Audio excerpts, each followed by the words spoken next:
नमस्कार. Writing forever या YouTube चॅनलवर आपले सहर्ष स्वागत. आज आपण जाणून घेणार आहोत लाडकी बहीण योजनेवरून राज्य सरकार अडचणीत, पहा सविस्तर माहिती.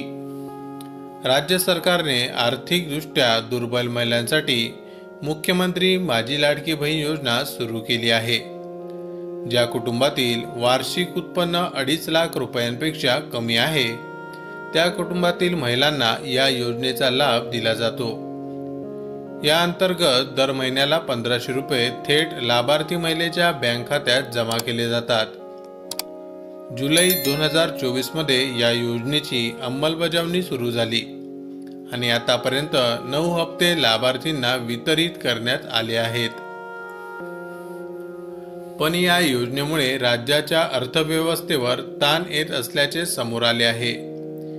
विरोधकांनी सुरुवातीपासूनच या योजनेसाठी इतर योजनांचे आणि खात्यांचे पैसे वळवले जात असल्याचा आरोप केला होता. आता सामाजिक न्याय मंत्री संजय शिरसाट यांनीही यावर नाराजी व्यक्त केली आहे. त्यामुळे पुढील काळात सरकार अडचणीत येण्याची शक्यता निर्माण झाली आहे. मंत्र्यांचे मत काय?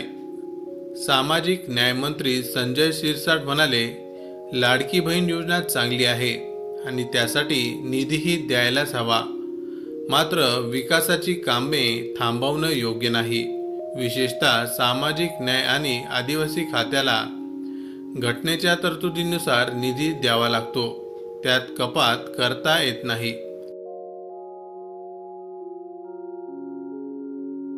पण लाडकी बहीण योजनेसाठी 4000 कोटी, पंतप्रधान आवास योजनेसाठी 1500 कोटी, ऊर्जा विभागासाठी 1400 कोटी असे एकूण 7000 कोटी रुपये माझ्या विभागातून वगळले गेले आहेत. त्यांनी पुढे सांगितले की सामाजिक न्याय आणि आदिवासी विकास विभाग हा मागासवर्गीयांना मुख्य प्रवाहात आणण्यासाठी काम करतो. अशा परिस्थितीत जर निधी कपात झाली तर या विभागाची कामे ठप्प होऊ शकतात. सरकारसमोर मोठं आव्हान. मंत्र्यांनी मुख्यमंत्री आणि अर्थमंत्री यांना पत्र लिहून सामाजिक न्याय व आदिवासी विभागाचा निधी कपात करू नये अशी मागणी करण्याचा निर्णय घेतला आहे.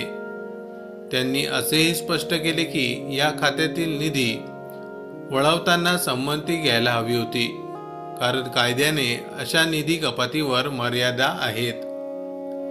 या पार्श्वभूमीवर पुढील काळात लाडकी बहीण योजनेवरून सरकारच्या अडचणी वाढण्याची शक्यता आहे. माहिती आवडली असेल तर अवश्य शेअर करा. अशाच प्रकारचे नवनवीन सरकारी योजनांविषयी अपडेट मिळवण्यासाठी आमच्या रायटिंग फॉरेवर या यूट्यूब चॅनलला अवश्य सबस्क्राईब करा. धन्यवाद.